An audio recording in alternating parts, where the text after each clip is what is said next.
Merhabalar, ben Yüksel, kanalıma hoş geldiniz. Bu videoda bu çantayı anlatmak istedim. Yıllar önce ördüğüm bir çanta. Elimde kalmış kırpıntı sayılabilecek iplerden. Çünkü bir sürü şeyler örüyorum. Hepsinden ya az ya çok bir şeyler kalıyor. O kalanları da böyle modellerle değerlendirmek güzel oluyor. Instagram sayfam Çanta Turkuaz'da paylaşmıştım yıllar önce ördüğümde. Yalnız sayfaya girseniz de hemen karşınıza çıkmaz. Çünkü çok aşağılarda kaldı. Hemen hemen ilk yaptıklarımdan bile olabilir. O zamandan beri de kızım çok severek kullanır bu çantayı. Böyle durmasının bir özelliği de şu şekilde bir kanvas parçası var içerisinde. Şöyle ikiye katladım. Çantanın ebadına göre hiç kesmeden şu yanları diktim ve çantanın içerisine oturttum. Sonrasında güzel bir astar, bir fermuar, şık bir ve çok kullanışlı bir çanta oldu. Böyle durması da gerçekten hoş oluyor. Bu plastik parçalar, kanvas parçalar bayağı bir işe yarıyor clutch çantalarda. Tığ numaram 3,5. Açıklamada yazacağım zaten. Bunlar rafyalar, başka projelerden kalan ufak parçalar. Şöyle açık renk aralarına aydınlatması için örgüyü. Kağıt ip ama dokular birbirinin aynısı olduğu için bir mor da kullanacağım aralarında. Ana rengimde bunu seçtim. Yani ana renk aslında mor da yapabilirsiniz, kırmızı da yapabilirsiniz. Zevkinize kalmış. Ben böyle bir renk kullanacağım. Bu renklerin, bütün kalmış renkleri bir araya toparlayıp güzel, farklı bir clutch çanta yapacağız. Önce şu ana renginle başlayayım istedim. Sonra yavaş yavaş renkleri birbirinin üzerine örmeye devam edeceğim. 46 zincir çekiyorum. 2, 3, 4. 46 zincirden sonra hemen yanındaki zincire sık iğnelerle devam ediyorum.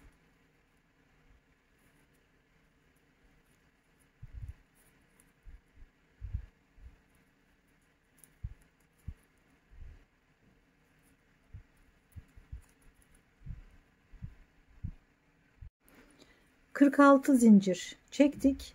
Sonrasında 45 sık iğne ördük. Bu ilk sırası. Şimdi bir zincir çeviriyorum. İkinci sırayı örgünün, yani ilmeğin arka kanadına batıyorum. Yani bu şekilde değil, arka kanadına. Şuradaki görüntünün şuraya.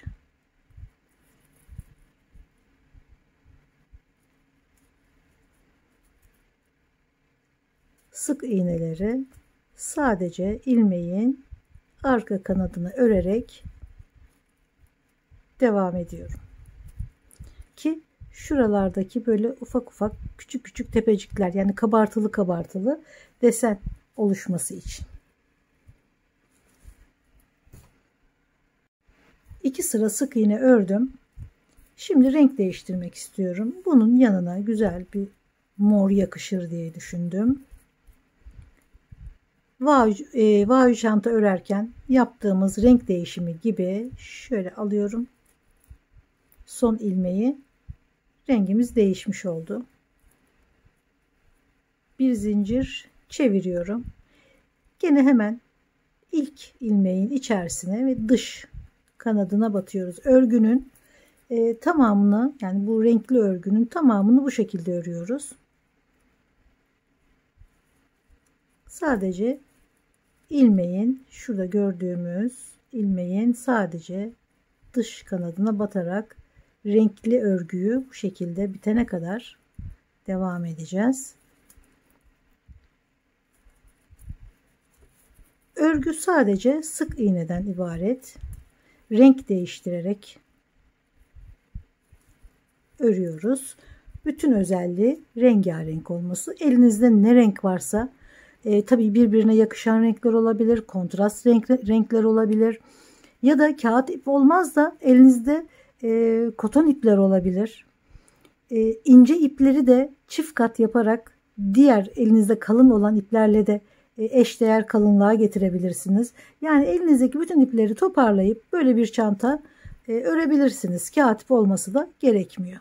Hani bu ince, bu çok kalın oldu falan demeyin ipler için. Kalın iplere, denk kalınlıkta ipleri de çift kat ya da içlerine simli, pullu ipler katarak da örebilirsiniz. Ben bu şekilde devam ediyorum. 2 sıra mor ördükten sonra bir açık renk takalım. Bu rafya, fakat sonuçta ikisi de aynı dokuda ip olduğu için birbirine yakışır. Bir sık iğne, hemen ilk sık iğnenin üzerinden gene sık iğneleri örmeye devam ediyoruz. Dediğim gibi örgüdeki özellik renkli olması. Örgünün tamamı, yani çantanın tamamı sık iğne örgüsünden oluşuyor. Bunu da 2 renk örüp gene başlangıç noktasına geleceğim. Ama dediğim gibi elinizde az olan renkler varsa tek sıra örersiniz. İkinci sırayı ana rengiyle tamamlarsınız. Hem bir bütünlük oluşturuyor ana rengini de arada kullanmak. Fazla olan renklerle çift gidersiniz, çift sıra örersiniz. Az olan renklerle tek sıra örersiniz. Hatta arada bir çift tek de örerseniz daha da güzel olabilir. Yani size kalmış, zevkinize kalmış model bu. Nasıl çalışırsınız, hangi renkleri kullanırsınız size kalmış. Şimdi ben örgüyü istediğim uzunluğa gelene kadar hepsini kullanarak örmeye devam ediyorum. Evet, renkli örgüyü bitirdim ve bir tarafa da ağız kısmının renksiz düz olan tarafı da ördüm. Şimdi bu örgüyü gene bu tarafa da öreceğim.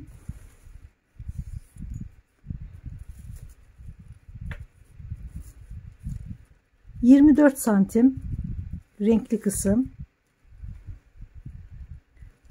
8 santim renksiz taraf ve tamamı 32 santim. Şimdi 8 santimde bu örgü gelecek. Burayı şimdi öreceğiz. Yani toplam 40 santim örmüş olacağız. 2'ye katladığımız zaman da 20 santim olacak yüksekliği. Ben her sırayı 2 kere ördüm. Sadece şurada tek ördüm kahverengi ve bir kere turuncuyu bir kere ördüm.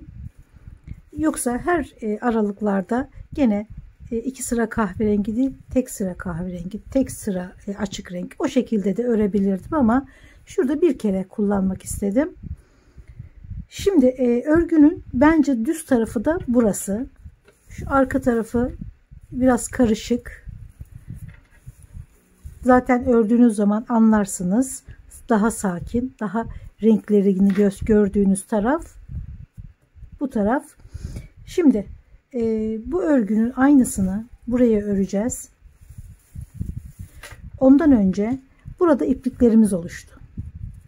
Çünkü renk değiştirdik ve sürekli renk değiştirince bir sürü iplikler oluştu. Bunları örerken yürütmedim içinden. Diğer ipler gibi içinde yürüttüğünüz ipi hapsetmiyor kağıt ip içerisine, gözüküyor. O da güzel olmuyor.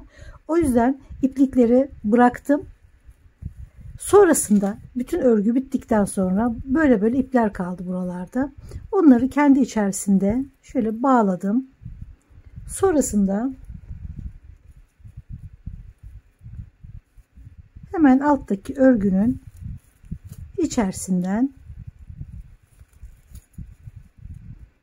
bu şekilde kaybedip uçlarını kestim. Bunu beğenmediğiniz, yani örgünün beğenmediğiniz tarafına yapacaksınız. Örgünün iyi tarafında bu şekilde bir iplikler olmayacak. Şimdi buradan ilmek, yani ipi takıp şuradaki örgüyü öreceğiz. 42 sıra örmüştük renkli olan tarafı. Her sıraya bir ilmek olarak 42 ilmek. Fakat biraz daralma yapabiliyor. O yüzden 4 tane ilmeği aralarda arttırdım. Yani şurada başlarken bir tane, burada bir tane, burada bir tane, burada bir tane. 4 tane ilmek fazla ördüm. Yani 42 değil 46 oldu. Burayı da 46 ilmek üzerinden ördüm. Şimdi ipi buradan bağlıyorum. Sıranın başı. Bağladığım yere bir tane sık iğne, sonra diğer sıra için bir tane de buraya. 2 sıra yeşil örmüşüm. Bir bu sıra için, bir diğer sıra için. Çok derin batmayın. Çok da böyle tek kanat almayın. En az 2 kanat olsun. Yani aynı hizada gitsin sık iğneler. İnişli çıkışlı olmasın. Sonra bir sıra turuncu örmüşüm. Bir sıra kahverengi örmüşüm. Yani ne kadar sıra ördüysek her birinin içine bir sık iğne örüyoruz. Mesela şurada bir arttırma yapıyorum. Yanındaki ilmeğe bir kere daha batıyorum. İlk arttırmamı yaptım. Gene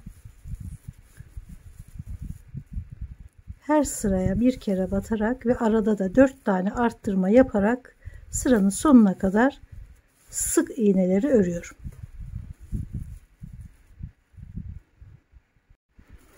...46 sık iğneden sonra bir üst sıraya bir zincirle çıkıyoruz.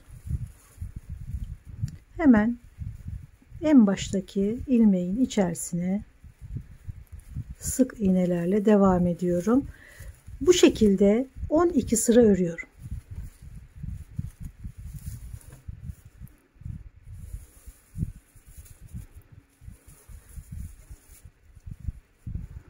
İki, 4, 6, 8, 10, 12 sıra. 12 sıra örgüden sonra bir tarafını diktim. Şimdi bütün çanta ağzının etrafını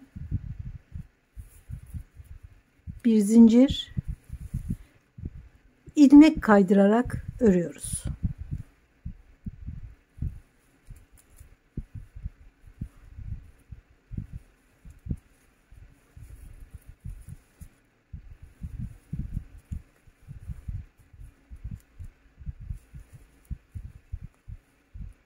Bu şekilde sadece ilmek kaydırarak çantanın ağız kısmını sonuna kadar örüyoruz. Uzunca bir ip bırakıyorum dikmek için.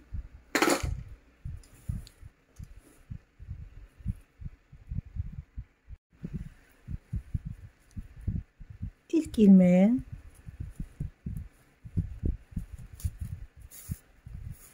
sıkılaştırıyorum önce.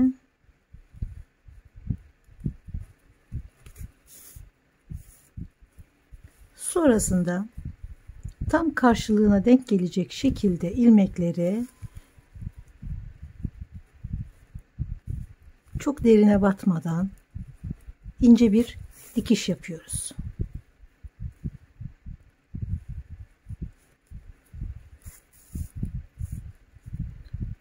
Mümkün olduğu kadar dikişi ince tutuyoruz. her ilmeğe batarak, boş bırakmayalım. Her ilmeğe tek kanadından batarak sık ama ince bir dikiş yapıyoruz ki çantanın kenarları kaba olmasın. Her ilmeğe batıyoruz ama tek kanadından. Bu şekilde dikiyoruz. Ölçüyü de hemen vereyim. 20 santim yüksekliği oldu. Genişlik 29 santim oldu. Şimdi içine kanvasta koyacağım için belki 20 santimi bulur açılınca. Şöyle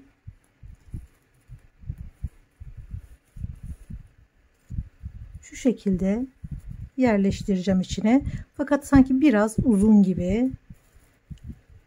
Şu bir kenarından 4 kare kadar kesmem gerekiyor. Şimdi ben bunu bir küçülteyim. Yanlardan birbirine tutturayım. Sonra çantanın içine yerleştireceğiz.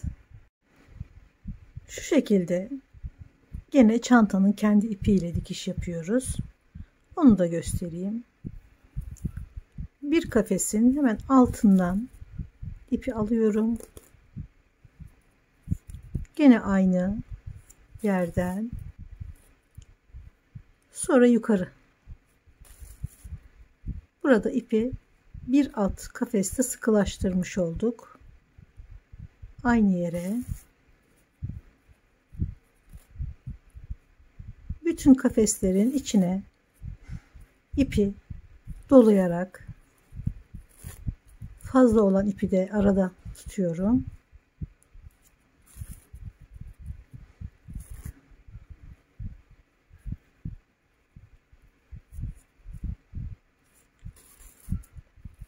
Bu şekilde dikişi sonuna kadar dikiyoruz. Şöyle şurada bitiriyoruz.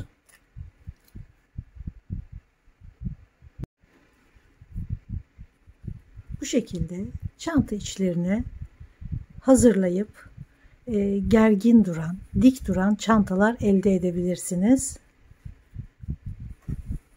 Bunu içine yerleştiriyorum. Küçük yapmayın, tam çanta kadar yapın.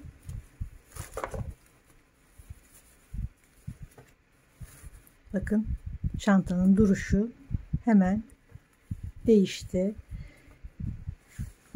Bir de şöyle astar hazırladım. İçerisine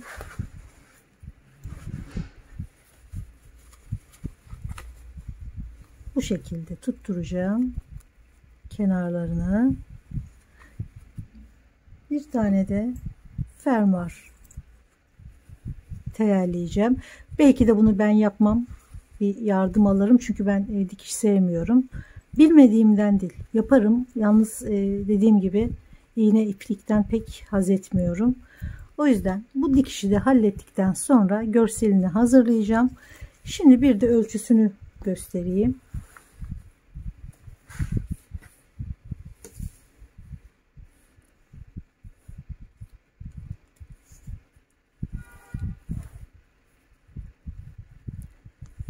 ...20 santim yüksekliği, genişliği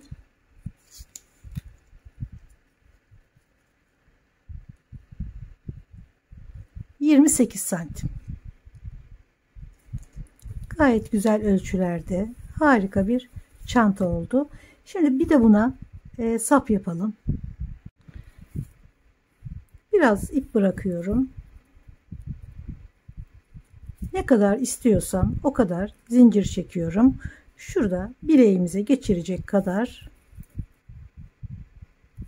bir zincir örüyorum. 50-52 tane zincir yeterli oldu. Her zincirin içerisine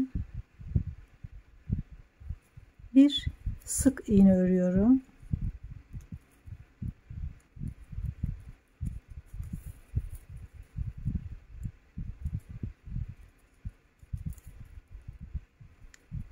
bitene kadar devam ediyorum.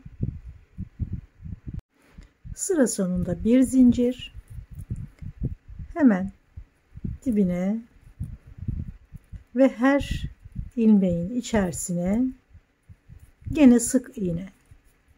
Herhangi bir desen koymuyorum. Düz bir şekilde 2 sıra yeterli. Yani sıra sonunda örgü bitmiş olacak. Şimdi iki ucu birleştirip düz olacak. Şu iki ucu birleştiriyorum.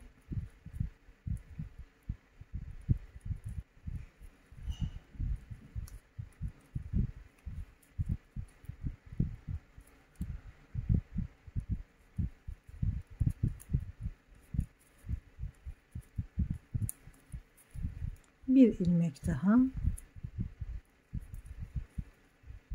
3 ilmekle birleştirdim. Bir zincir.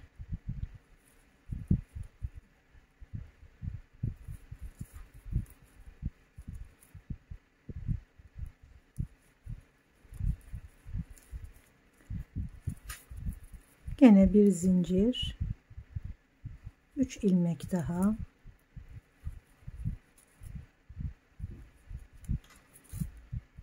Şuradaki aparata geçirip şuradan dikeceğim. Bir sıra daha örelim. 4. sırayı.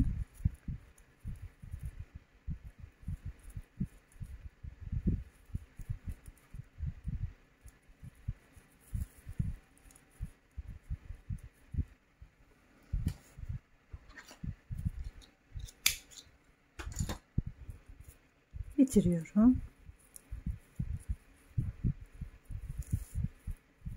Sonrasında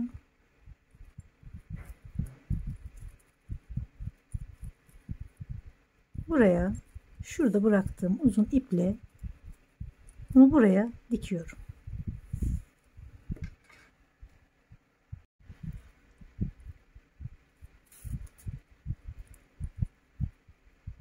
Gene tek katlarla alıyorum. Her ilmeğin içerisine 2 kere batarak sağlam bir dikiş yapıyorum. Kalınlaştırmadan ama sağlam.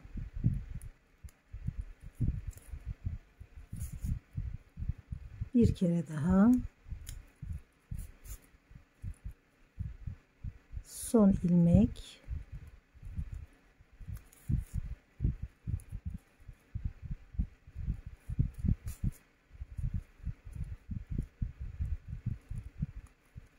Bu şekilde sağlam, kaba olmayan bir dikişle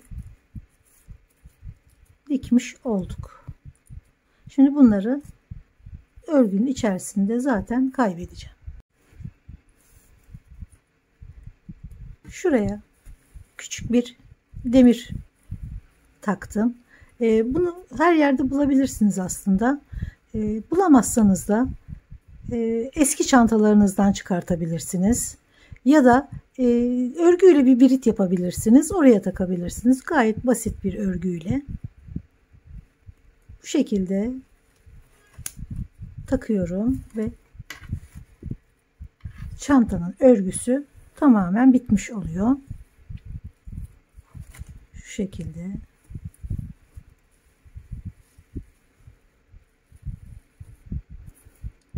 İçeride kanvas dikilmeyi bekliyor. Kenarlarından şu yan taraflarını diktiğim gibi çantaya tek tek her bir kafese batarak her tarafını çantaya dikişle sabitliyorum. Evet, çanta bitti. Önce kanvası yerleştirdim. Sonra fermuarı muntazam bir şekilde teyelledim ve diktim.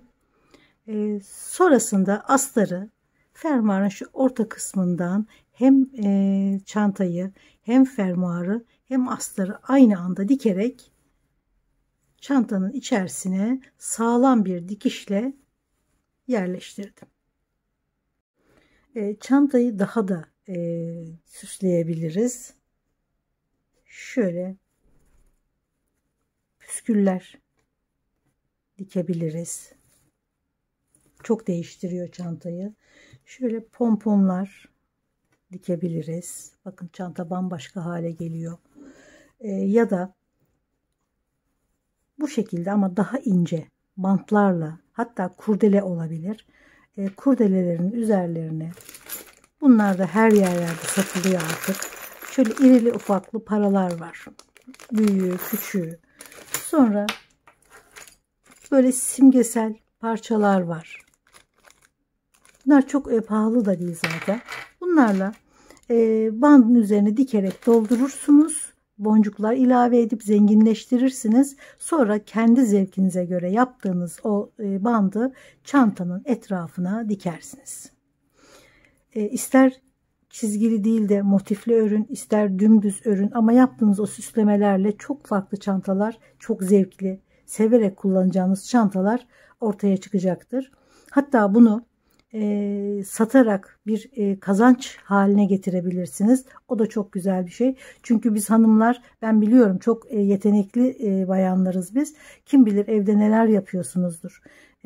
Bunu daha sistematik çalışarak, daha başkalarına da zevklerine hitap ederek satışa sunabilirsiniz.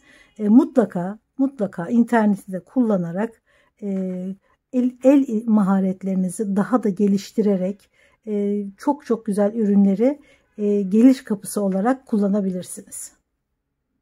Zaten çantayı başta ördük, kanvası taktık, farkı yarattık zaten. Bir kanvaslı, bir de kanvassız haliyle kullanın, farkı göreceksiniz. Bir parça kanvasla harika çantalar, farklı çantalar elde edeceksiniz. Videolarımı beğeniyorsanız ve bundan sonrakileri de izlemek isterseniz beğenmeyi ve abone olmayı lütfen unutmayın. Görüşmek üzere, sağlıkla kalın.